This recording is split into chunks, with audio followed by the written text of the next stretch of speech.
ہماری عید خرافات عیاشیوں میں ڈوبنے کا نام نہیں ہے۔ سب سے بہترین عید ہے اللہ کے حضور سجدہ کرنا اور اسی کے حضور طلب کرنا کہ مولا جس طرح تو نے آج ہمیں خوشی کا دن عطا کیا ہے، قیامت کے دن بھی ہمارے چہروں میں سرور عطا کر دے، ہمارے لیے قیامت کے دن بھی جنت کا فرمان عطا کر کے عید کی خوشیاں دوبالا فرما دے۔ اصل عید تو اس کی ہے جس کے روزے قبول ہو گئے۔ رسول کریم صلی اللہ تعالیٰ علیہ وسلم کی احادیث میں یہ بھی ملتا ہے، مولا کریم اپنے فرشتوں سے فرماتا ہے، اے فرشتوں اس مزدور کی اجرت کیا ہے جو پورے مہینے بھر کام کیا ہو اور اجرت کا دن آئے؟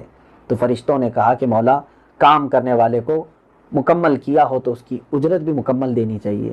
رب تعالیٰ نے فرمایا یہ میرے بندے آج جو عید کے لیے نکلے ہیں، رب تعالیٰ فخر فرماتا ہے فرشتوں پر اپنے ان بندوں کو دکھا کر، یہ اپنے گھروں کو لوٹ رہے ہوں گے اس سے پہلے میں ان کی سب کی مغفرت فرما دوں گا۔ آج ہمارے لیے رب تعالیٰ کی طرف سے سب سے بہترین تحفہ ہے ہماری بخشش کا اعلان، اور تمامی عالم اسلام کے لیے میں آج اپنا یہی میسیج دینا چاہوں گا۔ حضور اکرم صلی اللہ تعالیٰ علیہ وسلم جب عید کا دن آتا تو قیدیوں کو بھی رہا کر دیتے تھے، اور دلوں میں موجود کوئی بھی کینہ، بغض، عداوت، نفرت نہیں رکھنا چاہیے۔ آج سب سے بہترین عید وہ ہے کہ گلے سے گلے ملنے کی بجائے دل سے دل ملا لیا جائے اور ایک دوسرے کو معاف کر دیں، چاہے وہ جس طرح کے بھی معاملات رہے ہوں، اس لیے کہ حدیث میں ہے آج تم اگر یہاں بندے کو معاف کرو گے کل قیامت کے دن مولا تم کو معاف فرمائے گا۔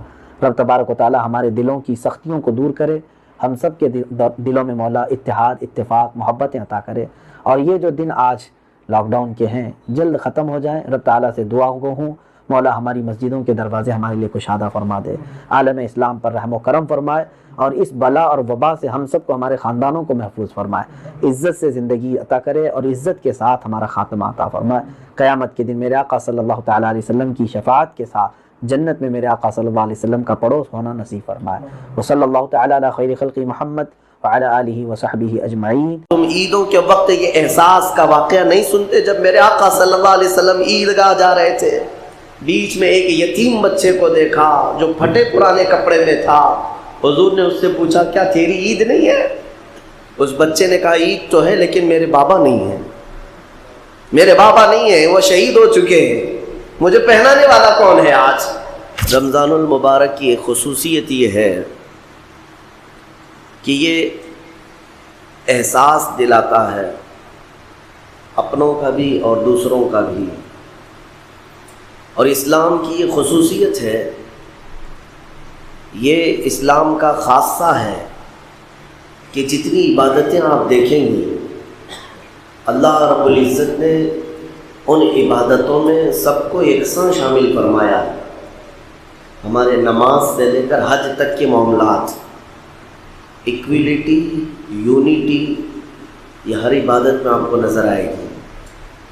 آپ پر نماز فرض جس طرح سے ہے، غریب پر بھی ہے، امیر پر بھی ہے، اور جب مسجد میں آتے ہیں تو صفوں میں کسی کے لیے جگہ خاص نہیں ہوا کرتی، جو پہلے آ گیا وہ پہلی صف میں ہے، اگر بادشاہ بھی تاخیر سے آیا تو پچھلی صف میں ہے، اور اگر غریب صف میں کھڑا ہو گیا ہے تو امیر اس سے شانہ بشانہ ملا کر کے ہی کھڑا رہے گا۔ یہ عبادت کی خصوصیت اسلام میں ہے۔ یہ جماعتیں تم پر جو واجب کی گئی ہے فرض نماز کی، اسی لیے کہ تمہارے اندر بھید بھاؤ نہ آئے، یہ تمام فرق نہ آئے۔ کاسٹزم کا فرق ہمارے اسلام میں نہیں ہے کہ یہ چھوٹی ذات کا ہے، میں بڑی ذات کا ہوں۔ اللہ تبارک و تعالیٰ نے ان تمام چیزوں کو بالکل پسند نہیں فرمایا، بلکہ قرآن کہتا ہے ان اکرمکم عند اللہ اتقاکم، تم میں سب سے زیادہ عزت والا وہ ہے جو سب سے زیادہ تقوی والا ہے۔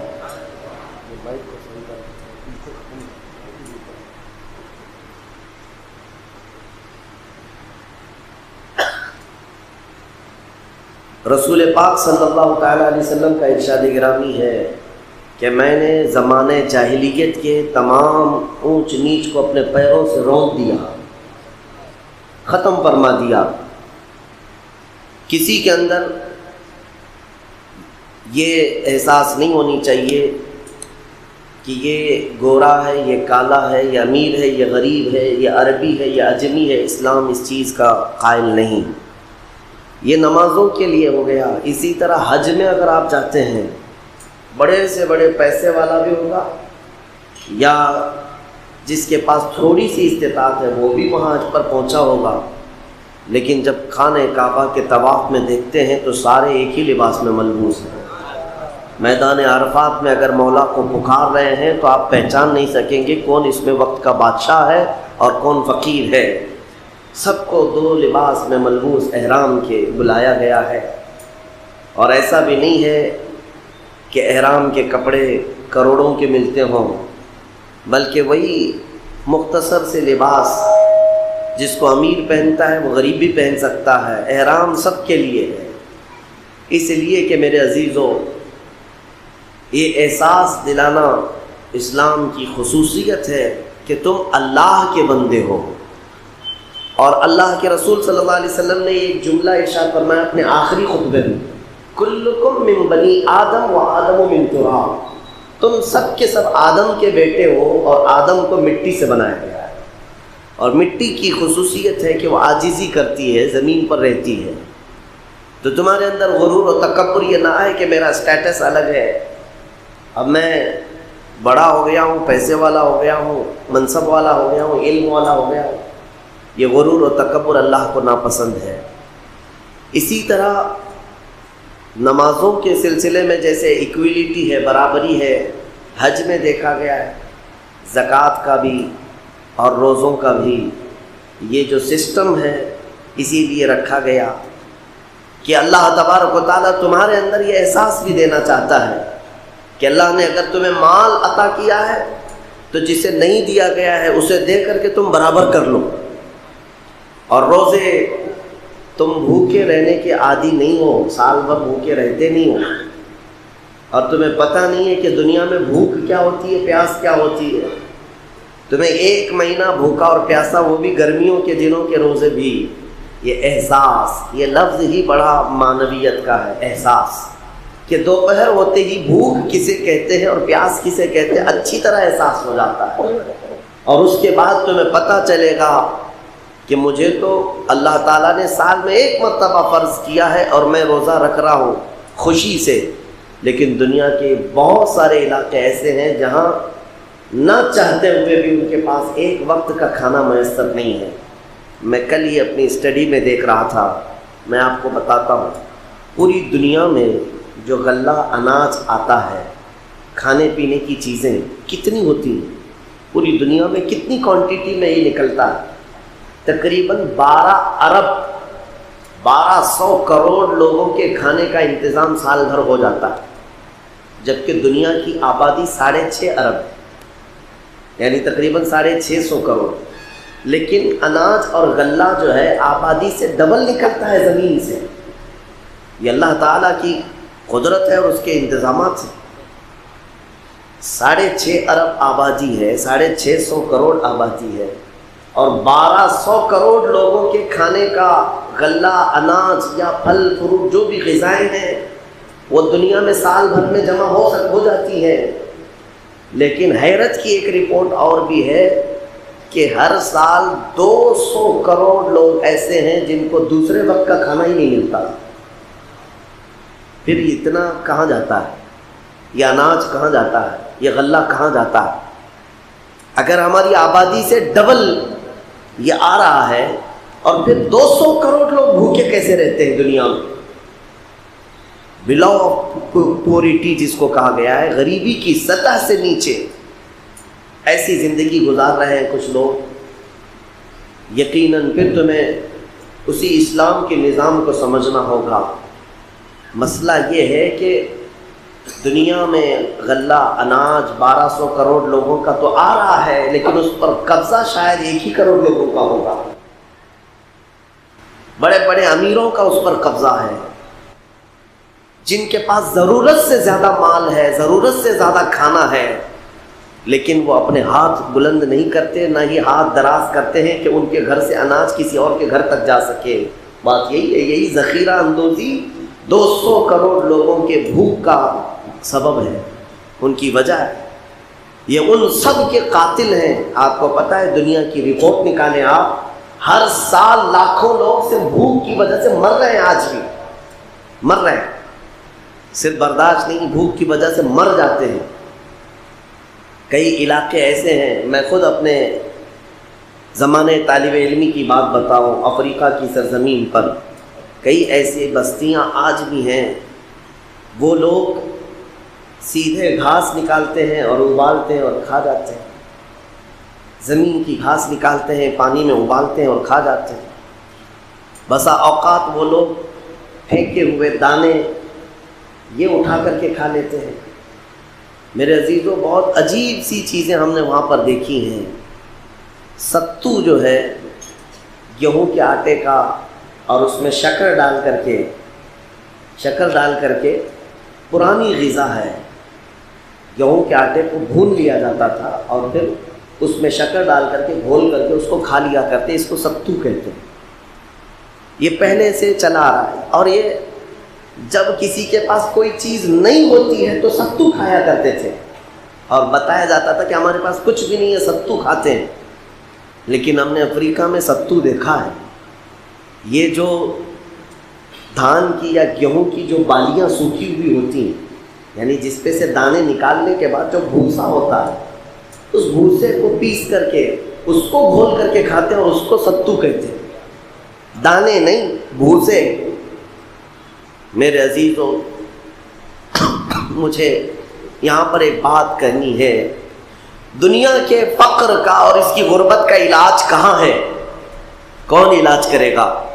بڑی بڑی طاقتیں آج موجود ہیں، اور آج دنیا میں طاقت کے اظہار کے لیے ان کے پاس اگر کوئی چیز ہے تو پیٹرول میزائل ہے۔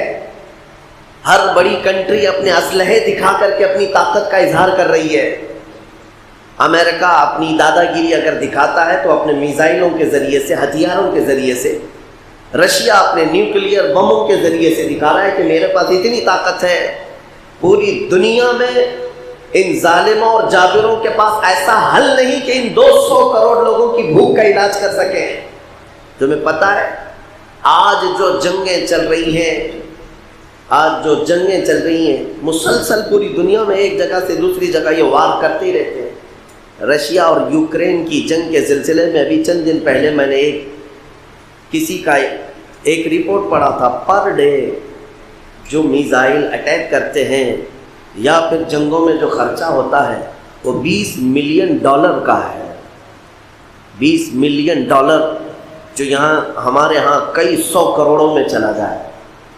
میرے عزیزوں، یہ $20 ملین ہے یا پھر دوسری کرنسی ہے میرے ذہن میں نہیں، لیکن پر ڈے صرف اور صرف دھواں میں اور بارود میں یہ خرچ کر جاتے ہیں، لیکن غریبوں کے حلق تک ایک لقمہ نہیں پہنچا پاتے۔ ملک شام، ملک یمن، وہاں جانے والی آج تنظیمیں موجود ہیں، وہ جب وہاں کی اخبار بھیجتے ہیں تو دل پسیج جاتا ہے کہ کیا کریں۔ پورے ملک شام پر اتنے بم اور بارود برسائے گئے ہیں کہ وہاں تقریباً 50 لاکھ لوگ بے گھر ہیں، جن کے گھروں کی چھتیں اڑ چکی ہیں، ملبہ ہے، ڈھیر ہے، کچھ نہیں ہے۔ برسوں سے کمائی ہوئی کی محنت کے پیسوں سے جو گھر بنائے ہوں گے وہ سب ملبے کا ڈھیر ہے، اور بچے باہر آوارہ ہو چکے، کیونکہ کسی کا باپ نہیں، کسی کی ماں نہیں، کون پرورش کرے گا؟ میدانوں میں گھوم رہے ہیں، شاید وہ بھی انتظار کر رہے ہیں کبھی کوئی آئے بم تو یہ ہم بھی ڈھیر ہو جائیں۔ ان کے پاس جانے والی تنظیمیں، میں نے دیکھا ہے کہ ایک مرغی کی گوشت کی بوٹی اور تھوڑا سا چاول وہ پیک کر کے دیتے ہیں تو 100 بچوں کی قطار لگ جاتی ہے۔ عراق کے بھی حالات میں نے خود دیکھے ہیں۔ 11ویں شریف کے موقع پر خود ہم بکرا ذبح کر کے اپنے کھانے کی بجائے ہم یہ سوچتے کہ ان تک کی گوشت تقسیم کر لیں، یہی سب سے بڑی 11ویں لے کر کے جاتے تھے۔ ریفیوجی کیمپ جو لگے ہوئے ہیں جنگوں میں، جن کے گھر تباہ ہوئے ہیں، اللہ اکبر، اللہ تعالیٰ وہ حالات نہ لائے۔ جو تقسیم کرنے کے لیے جاتا ہے اس کے جسم سے چمٹ جاتے ہیں، اس کے کپڑے تک پڑ جاتے ہیں۔ ان حالات کا ذمہ دار کون ہے؟ یہ میں ان اسلامی ممالک کی بات کر رہا ہوں جہاں صدیوں سے اسلام ہے، یمن ہو، عراق ہو، شام ہو، اور پھر بھی سینہ تان کر کے آج دبئی کے بادشاہ گھوم رہے ہیں، ایک ایک گھوڑا 90 کروڑ کا خریدتے ہیں۔ ہاں، سعودی کے شہزادے سونے کا ٹوائلٹ بنانے میں لگے ہوئے ہیں، یہ اپنی عیاشی میں مست ہیں، لیکن ان بچوں تک ایک بوٹی نہیں پہنچ پاتی۔ میرے عزیزو، میں پوچھنا چاہتا ہوں، پوری دنیا کے پاس اس کا علاج اگر ہوتا تو اب تک غریبی ختم ہو چکی ہوتی۔ پوری دنیا کا نظام فیل ہے غربت کو ختم کرنے کے لیے۔ غربت کو اور ان کی بھوک کو ختم کرنے کا اگر کسی کے پاس نظام ہے تو وہ محمد رسول اللہ کے پاس ہے، رسول کریم صلی اللہ تعالیٰ علیہ وسلم کا نظام ہے۔ تمہیں میں بتاتا ہوں مدینہ طیبہ کے حالات کیا تھے جب رسول پاک صلی اللہ تعالیٰ علیہ وسلم کی وفات ہوئی۔ اس دن میرے آقا صلی اللہ تعالیٰ علیہ وسلم کے گھر میں، خود حضور کے گھر میں، حضرت عائشہ صدیقہ فرماتی ہے جس رات میرے آقا کی آخری تھی میرے حجرے میں، اس دن ہمارے گھر میں چراغ جلانے کے لیے تیل نہیں تھا، چراغ میں ڈالنے کے لیے تیل نہیں تھا۔ آخری رات حضور پاک صلی اللہ تعالیٰ علیہ وسلم، میں یہ کہتا ہوں وہ نور علی نور، چراغ کی ضرورت نہیں تھی، لیکن زندگی گزارنے کے لیے جو طریقے میرے آقا نے اپنائے وہ اپنی غریب و امت کے لیے کہ ان کو تسلی ہو سکے۔ اب میں یہ کہنا چاہتا ہوں میرے عزیزوں، حضور کی وفات کے بعد 2.5 سال سے اتنا ابو بکر صدیق کا زمانہ آیا، خلافت صدیقی اور نظام پورا اسلامی قائم ایسا تھا، زکوٰۃ سب برابر نکالتے رہے، غریبوں کا احساس کرتے رہے۔ 2.5 سال کے بعد سیدنا عمر ابن خطاب کا زمانہ آیا، حضرت عمر فاروق رضی اللہ تعالیٰ عنہ کے زمانے کے ابھی 2-3 سال نہیں گزرے، 2-3 سال نہیں گزرے، حضرت معاذ بن جبل جو یمن کے گورنر تھے، وہاں لوگوں کی جو زکوٰۃ نکلتی تھی لوگ لا کر کے معاذ بن جبل کے پاس جمع کرتے اور کہتے کہ آپ مدینے بھیج دیں، جو ضرورت مند ہے ان میں تقسیم کر دیں۔ حضرت معاذ بن جبل نے وہ زکوٰۃ پوری جمع کی اور مدینے بھیج دیا۔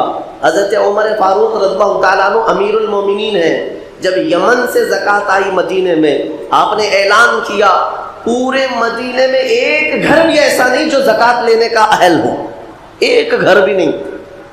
سبوں نے ہاتھ اونچے کر لیے کہ ہم زکوٰۃ کے مستحق نہیں، اللہ نے ہمیں مالک نصاب بنایا۔ حضور کے زمانے میں یعنی ابھی تھوڑے سال پہلے ہی غربت ایسی تھی کہ ایک کپڑے پر ایک صحابی پوری زندگی گزارا کر رہے تھے، لیکن کون سا نظام ہے جو یہ تبدیل کر دیا؟ یہاں تک کہ حضرت عمر کا زمانہ ایسا ہے کہ مدینے میں لوگ اپنی زکوٰۃ لے کر باہر نکلتے تھے کہ کوئی ہے مستحق تو ہماری زکوٰۃ لے لے۔ مدینے کے گھر نہیں تھے، زکوٰۃ لینے والے نہیں رہ گئے، دینے والے ہو گئے۔ حضرت عمر نے وہ زکوٰۃ واپس بھیجی پھر یمن، حضرت معاذ بن جبل کو کہا کہ مدینے میں کوئی مستحق نہیں، بہتر ہے کہ یمن کے غریبوں میں تقسیم کریں۔ حضرت معاذ بن جبل کے پاس یہ زکوٰۃ واپس گئی، پھر حضرت معاذ بن جبل نے دوسرا خط لکھا، کہا امیر المومنین پورے یمن میں تقسیم کر دیا گیا اور یہاں زکوٰۃ لینے والا کوئی ہے نہیں، اس لیے مدینے بھیجا گیا ہے۔ اندازہ کریں جہاں جہاں میرے مصطفیٰ کے غلام گئے غریبی سے انہیں آزاد کرایا ہے۔ احساس اسی چیز کا نام ہے، خود کھا کر کے اپنے عیش کی فکر کرنا اور دوسروں کی فکر نہ کرنا، یہ اسلامی مزاج ہے ہی نہیں۔ میں جو رپورٹ آپ کے سامنے رکھا ہوں اسی سے آپ اندازہ کر سکتے ہیں کہ دنیا میں اگر 1200 کروڑ لوگوں کا کھانا دستیاب ہوتا ہے سال بھر میں، جبکہ آبادی 650 کروڑ ہے، اور پھر رپورٹ یہ بتاتی ہے کہ ہر سال 200 کروڑ لوگ بھوکے رہ جاتے ہیں، تو یہ جاتا کہاں ہے؟ صرف اور صرف یہی وجہ ہے کہ یہ جن کے پاس مال آتا ہے ان کے ہاں دوسروں کا احساس مر چکا ہے، احساس ختم ہے۔ تم خود اپنے گھروں میں جھانک کر کے دیکھ لو۔ اور ایک رپورٹ حیرت کی ہے، اللہ اکبر، میں نے یہ سب اینالائز کرنے والے سے یہ رپورٹ لیا تو حیرت کی بات یہ بھی ہے 200 کروڑ لوگ بھوکے رہ جاتے ہیں، اور پھر یہ بھی بتایا اس میں رپورٹ میں کہ 200 کروڑ لوگوں کا کھانا ہر سال صرف گٹروں میں بہا دیا جاتا ہے، برباد کیا جاتا ہے۔ یہ امیروں کے چوچلے ہیں، ہر شادی بیاہ کے بعد جاؤ دیکھو کتنا کھانا برباد ہوتا ہے، ہر دعوت کے بعد کتنا گندی نالیوں میں بہایا جاتا ہے۔ تم تو اپنے شوق کے لیے کتنی مرتبہ چیزیں ہلکی سی چک کر کے باقی پھینک دیتے ہو، تمہیں اندازہ ہے۔ اور ایک صاحب نے یہ بھی لکھا ہے کہ جتنا امیروں کے گھر سے کھانا بہایا جاتا ہے ایک وقت، وہ اگر ان لوگوں کو ملے جن کے ہاں کھانا نہیں ہے، وہ 4 دن اس پر گزارا کر سکتے ہیں، 4 دن گزارا کر سکتے ہیں۔ ایک بار تمہارے دسترخوان سے پھینکا ہوا کھانا غریب کے 4 دن کی زندگی کا کھانا ہے، احساس نہیں ہے۔ اسی لیے میں نے اپنی گفتگو کا آغاز ہی احساس سے کیا ہے، جس کے اندر احساس ہے وہ مسلمان ہے۔ حضور پاک صلی اللہ تعالیٰ علیہ وسلم نے ارشاد فرمایا، وہ شخص مومن ہو ہی نہیں سکتا، وہ شخص مومن ہو ہی نہیں سکتا جو رات کو کھانا کھا کر کے سویا ہو اور اس کا پڑوسی بھوکا سویا ہو۔ حضور نے فرمایا وہ مومن ہی نہیں ہے۔ بڑا لفظ ہے، مومن نہیں ہو تم اگر تمہارے پڑوس میں کوئی بھوکا سو گیا۔ آپ بولیں گے ہم کو کیا پتا ہے کون بھوکا سو رہا ہے کون کھا رہا ہے؟ تبھی تو ہم کہتے ہیں احساس پیدا کرو، احساس۔ جس دن تمہارے اندر احساس آئے گا، ہر ایک کے چہرے سے پہچان لو گے تم کہ کون بھوکا ہے اور کون سیراب ہے۔ احساس نہ ہو تو بھیڑ سے گزرتے چلے جاؤ گے، تمہیں کسی چیز کا احساس نہیں ہوگا، کون بیمار ہے کون کیسا خوشحال ہے۔ کیا اپنے گھروں میں تمہیں جس سے محبت ہوتی ہے اپنے بچوں سے، آپ تھک ہار کر کے باہر سے آئیں، دن بھر گھر میں نہ رہیں، تمہارا بچہ اگر کسی کونے میں دبک کر کے بیٹھا رہے، منہ اترا رہے، تم اسے پوچھے بغیر ہی کہو گے کیا میرا بیٹا بیمار ہے؟ چہرے سے لگ رہا ہے۔ یہ کون سی چیز ہے جو تمہیں بتا رہی ہے؟ یہی احساس، صرف چہرہ تمہیں بتا دیا اپنے بچے کا کہ آج یہ بچہ میرا بیمار لگتا ہے، یہ جس طرح سے خوشحال رہتا تھا آج نہیں نظر آ رہا ہے۔ یہی احساس پوری امت کے ساتھ ہو تو تمہارا ایمان کمپلیٹ ہو جائے گا، ایمان مکمل ہے۔ احساس جب مر جائے تو پڑوس میں جنازہ بھی جائے تو پتہ نہیں چلتا، بھوکے تو بات دور کی ہے۔ ہاں شہروں کی ہم نے زندگیاں دیکھی ہیں، ایک بلڈنگ میں رہتے ہیں، سالوں ہو گئے، پڑوس کے فلیٹ میں کون بیمار ہے اور کون مر رہا ہے کسی کو پتہ نہیں، سب اپنی اپنی زندگی میں مست ہیں، سیلفش زندگی۔ اور اس کو دنیا ماڈرن کلچر کہتی ہے، یعنی یہ پوش لوگوں کی زندگی ہے کہ دوسروں کے گھروں کے بارے میں کچھ پتہ ہی نہ رہے۔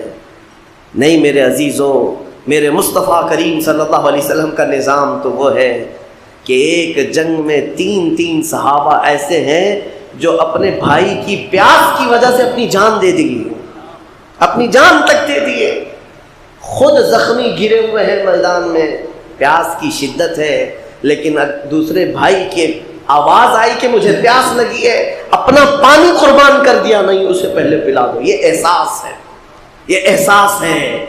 اور اگر احساس نہ ہو تو یہ سیلفش زندگی، کسی کو کچھ بھی ہو جائے پتہ نہیں چلے گا۔ تمہیں پتہ ہے میرے آقا صلی اللہ تعالیٰ علیہ وسلم کا احساس کتنا تھا؟ نبی اکرم صلی اللہ تعالیٰ علیہ وسلم اس قدر حساس تھے، خاص طور پر غریبوں کے لیے۔ صحابہ فرماتے ہیں ایک بار مسجد نبوی شریف میں ہم بیٹھے تھے، مسجد نبوی شریف میں رمضان کا موقع ہے، دسترخوان بچھا ہوا ہے، افطار کا وقت ہے۔ افطار کے وقت یہاں کس کو ہوش رہتا ہے؟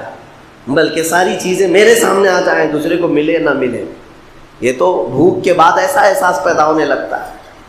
صحابہ کہتے ہیں بڑی پورے دسترخوان پر 70 کے قریب صحابہ ہیں اور دودھ کا ایک پیالہ ہے، حضور پاک دسترخوان پر بیٹھے، افطار کے عین قریب حضور پاک صلی اللہ علیہ وسلم اپنی زوجہ عائشہ صدیقہ سے کہتے ہیں رضی اللہ عنہ، عائشہ باہر دیکھو کوئی مسافر تو نہیں رہ گیا جو دسترخوان پر آنا ہے۔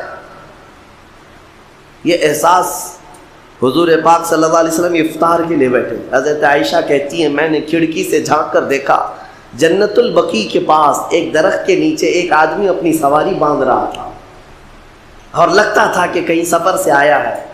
ام المومنین نے پکار کر کے کہا ہاں یا رسول اللہ کوئی مسافر نظر آتا ہے۔ میرے آقا دسترخوان چھوڑ کر کے اٹھ گئے، کوئی لمبے سفر سے آیا ہے، کوئی لمبے سفر سے آیا ہے۔ میرے آقا صلی اللہ تعالیٰ علیہ وسلم اس آئے ہوئے مسافر کو لینے کے لیے گئے، افطار پہ چند لمحے باقی رہ گئے ہیں۔ وہ آیا اس کو دیکھا حضور پاک صلی اللہ علیہ وسلم نے دھول سے اٹے ہوئے لباس، چہرہ پورا بکھرا ہوا، بکھرے ہوئے بالوں کے ساتھ۔ حضور پاک صلی اللہ تعالیٰ علیہ وسلم نے پوچھا، بڑے لمبے سفر سے وہ آیا تھا اور میرے مصطفیٰ سے ملنے آیا تھا۔ میرے آقا نے پوچھا کچھ کھائے پیے؟ کہا نہیں۔ نبی اکرم صلی اللہ تعالیٰ علیہ وسلم ہاتھ پکڑ کر کے دسترخوان پر لائے اور جو دودھ کا پیالہ تھا پورا کا پورا اس مسافر کو دے دیا۔ اور ہوا ایسے، دیہات سے آنے والے لوگ کبھی کبھار آتے تھے، آداب اس طرح کے سب کو پتہ نہیں ہوتے، دسترخوان پر بیٹھے ہوئے اس آئے ہوئے مسافر نے پورا دودھ پی لیا۔ جو 70 صحابہ موجود تھے اور پھر سبوں نے کھجور پر، صرف ایک کھجور پر افطاری کر لی۔ کسی کی زبان پر شکایت نہیں، کسی کی زبان پر شکوہ نہیں۔ یہ اسلام کا مزاج ہے۔ اور آپ کو پتہ ہے جب تک تمہارے اندر یہ احساس نہیں آ جائے گا کہ میری خوشیوں میں مجھے کچھ حصہ دوسروں کا بھی رکھنا ہے، تب تک تمہارا ایمان بھی کمپلیٹ نہیں۔ تم مارکیٹ جاتے ہو آج رمضان کی عیدوں کی تیاری کے لیے، دیکھتا ہوں مارکیٹ بھری رہتی ہے، اپنے بچوں کی من پسند کپڑے خریدتے ہو، چاہے وہ جتنے مہنگے ہوں جیسے بھی ہوں، نہیں لیکن عید میں میرے بچوں کو خریدنا ہی ہے، اور ایکسٹرا بھی خریدتے ہیں۔ لیکن تمہیں پتہ ہے کئی گھر ایسے ہیں جن کے بچے اپنے ماں باپ سے بول بھی نہیں سکتے کہ اس مہینے ہمیں کپڑے لائے، نہیں لا سکتے۔ کیا یہ احساس کسی کے اندر ہے کہ جب میں شاپنگ کروں تو ایک ڈریس ایکسٹرا لے لوں، ایک نیا جوڑا ایکسٹرا لے لوں، تاکہ میں وہاں تک پہنچا دوں جس کے بچے کے باپ کے اندر خریدنے کی طاقت نہ ہو، تاکہ عید میں وہ بھی ہمارے ساتھ شامل ہو سکے؟ کیا تم عیدوں کے وقت یہ احساس کا واقعہ نہیں سنتے؟ جب میرے آقا صلی اللہ علیہ وسلم عیدگاہ جا رہے تھے، بیچ میں ایک یتیم بچے کو دیکھا جو پھٹے پرانے کپڑے میں تھا۔ حضور نے اس سے پوچھا کیا تیری عید نہیں ہے؟ اس بچے نے کہا عید تو ہے لیکن میرے بابا نہیں ہے، میرے بابا نہیں ہے، وہ شہید ہو چکے ہیں، مجھے پہنانے والا کون ہے آج؟ وہ کائنات کے آقا و مولا جو انیس بے کساں ہے، چارہ ساز درد مندہ ہے، اس یتیم کو اٹھا کر اپنے گھر لائے اور اپنے ہاتھوں سے نہلایا، حسنین کریمین کے کپڑے پہنائے، عیدگاہ جانے کے وقت واپس آ کر کے، اور پھر اس بچے کو اپنے کندھوں پر سوار کر کے عیدگاہ لے جانے لگے۔ کون ہے یہ جو احساس رکھتا ہے؟ حسن و حسین انگلی پکڑ کر کے چل رہے ہیں اور یتیم بچہ کندھے پر سوار ہے، مصطفیٰ کریم کے کندھے پر سوار ہے۔ بلکہ اس دن دیکھنے والے صحابہ اش اش کرتے رہ گئے، اور کئی بچے تو یہ تمنا کرتے رہ گئے کاش ہمارے بھی باپ مرے ہوتے تو میرے آقا کندھے پر اٹھائے ہوتے۔ یتیم ہوتے ہم، میرے عزیزو، یتیموں کا حقیقی اس دنیا میں کوئی چارہ ساز درد مندہ ہے، بے کسوں کا انیس کوئی ہے تو میرے مصطفیٰ کی ذات، اور انہوں نے پورا نظام تمہیں دیا ہے۔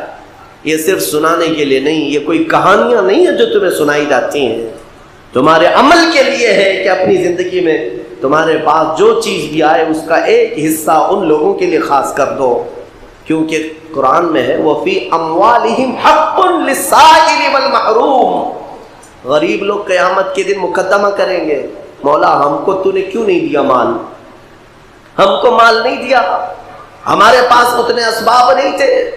رب تعالیٰ فرمائے گا تمہارا مال بھی دیا تھا امیروں کے پاس، تو غریب کہیں گے انہوں نے تو ہمیں نہیں دیا، ان کے پاس میں نے تمہارا حق رکھا تھا، تو کہیں گے ہمارا حق تو انہوں نے دیا ہی نہیں، زندگی پر وہ خود کھاتے رہے۔